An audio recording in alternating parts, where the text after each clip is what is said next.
আমাকে যদি বলা হয় মুরগির রোস্টের পরে কোন আইটেমটা বেশি মজার, আমি বলবো এটা। আসসালামু আলাইকুম। আজকে মুরগির খুব সহজ একটা রেসিপি দেখাবো।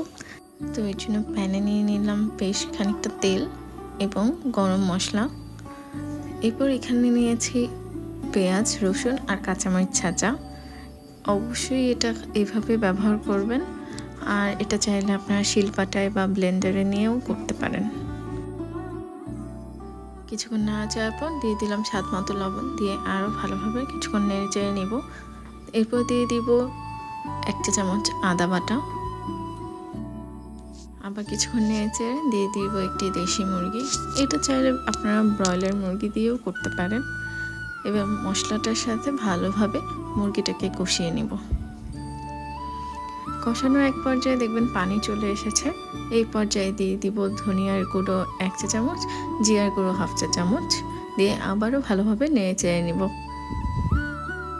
এবার দিয়ে দিব 1/2 চা চামচ জয়ফল জয়ত্রী গুঁড়ো, দিয়ে ভালোভাবে নেড়ে চেড়ে কষিয়ে নেব কিছুক্ষণ।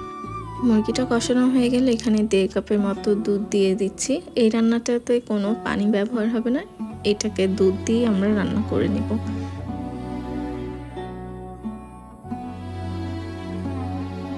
এবং এটাকে ঢাকা দিয়ে কম আঁচে রান্না করে নিতে হবে এবং মাঝে মাঝে নেড়েচেড়ে দিতে হবে যেন দুধটা ছানা কেটে না যায়।